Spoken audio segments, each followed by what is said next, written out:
A miller bequeathed to his 3 sons all he possessed of worldly goods, which consisted only of his mill, his ass, and his cat.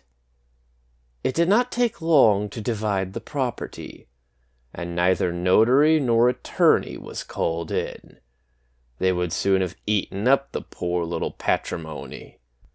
The eldest son had the mill, the second son the ass, and the youngest had nothing but the cat. The latter was very disconsolate at having such a poor share of the inheritance. "My brothers," said he, "may be able to earn an honest livelihood by entering into partnership. But, as for me, when I have eaten my cat and made a muff of his skin, I must die of hunger." The cat, who had heard this speech, although he had not appeared to do so, said to him with a sedate and serious air, "Do not be troubled, master. You have only to give me a bag, and get a pair of boots made for me in which I can go among the bushes, and you will see that you are not left so badly off as you believe." Though his master did not place much reliance on the cat's words, he had seen him play such cunning tricks in catching rats and mice, when he would hang himself up by the heels, or hide in the flour pretending to be dead, that he was not altogether without hope of being helped by him out of his distress. As soon as the cat had what he asked for, he boldly pulled on his boots, and, hanging his bag round his neck, he took the strings of it in his forepaws, and started off for a warren where there were a great number of rabbits. He put some bran and sow thistles in his bag, and then, stretching himself out as if he were dead, he waited till some young rabbit, little versed in the wiles of the world, should come and poke his way into the bag, in order to eat what was inside it. He had hardly laid himself down before he had the pleasure of seeing a young scatterbrain of a rabbit get into the bag, whereupon Master Cat pulled the strings, caught it, and killed it without mercy. Proud of his prey, he went to the palace, and asked to speak to the king.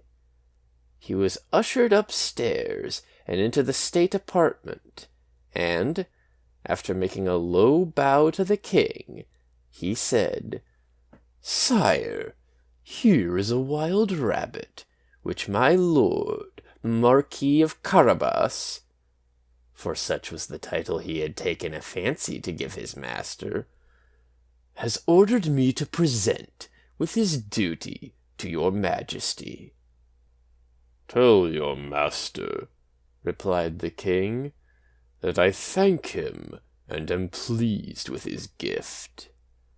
Another day he went and hid himself in the wheat, keeping the mouth of his bag open as before, and as soon as he saw that a brace of partridges had run inside, he pulled the strings, and so took them both.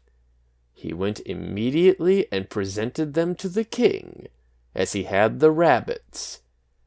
The king was equally grateful at receiving the brace of partridges, and ordered drink be given to him.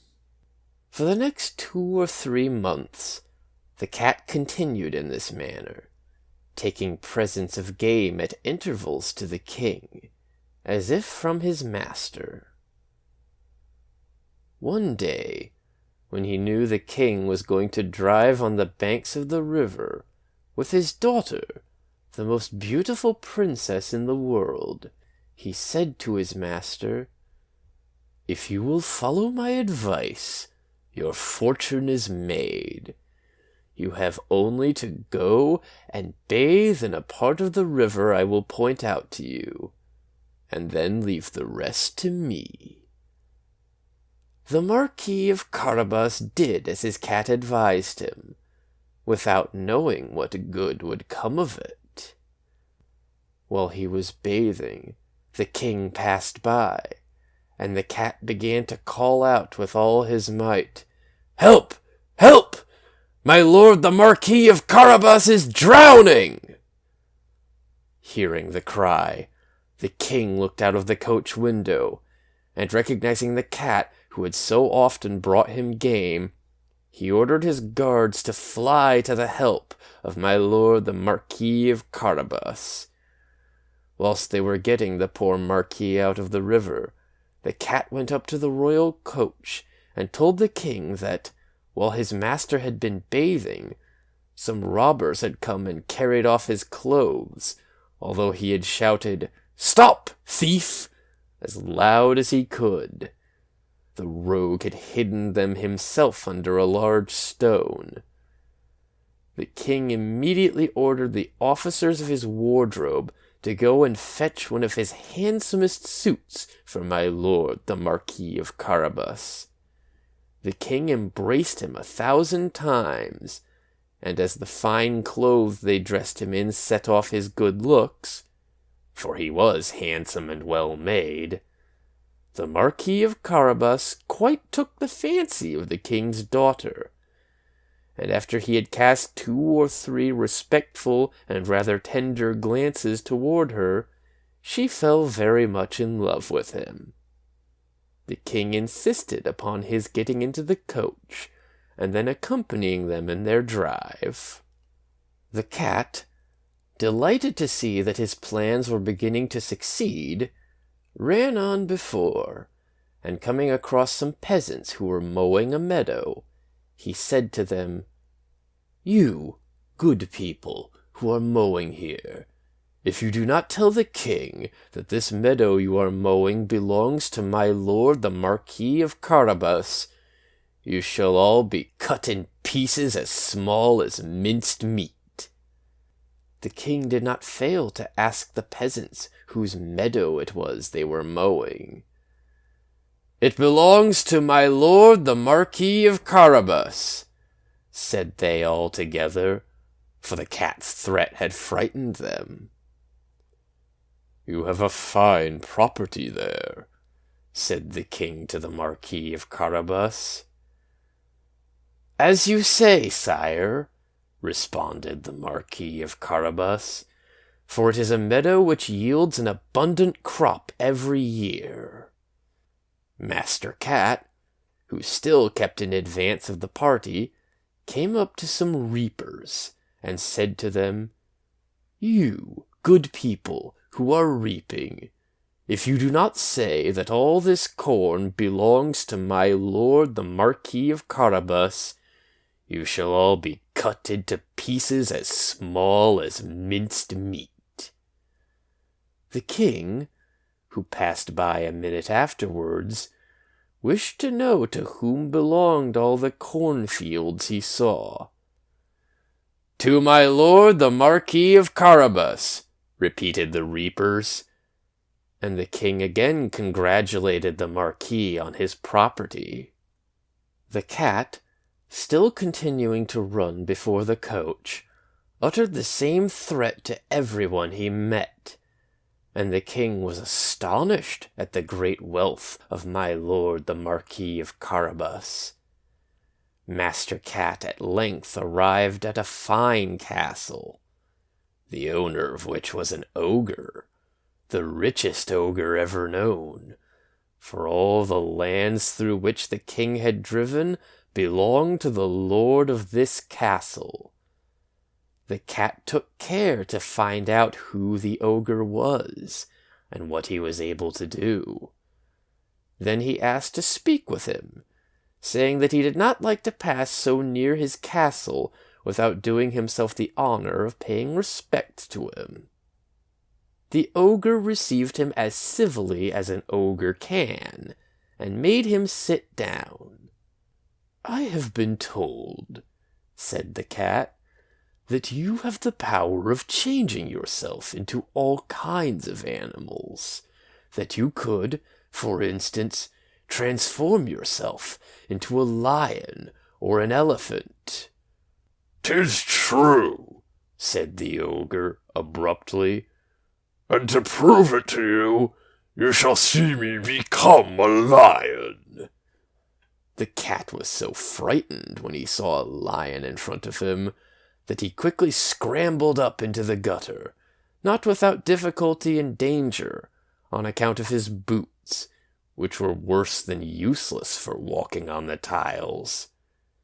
Shortly afterwards, seeing that the ogre had resumed his natural form, the cat climbed down again, and admitted that he had been terribly frightened.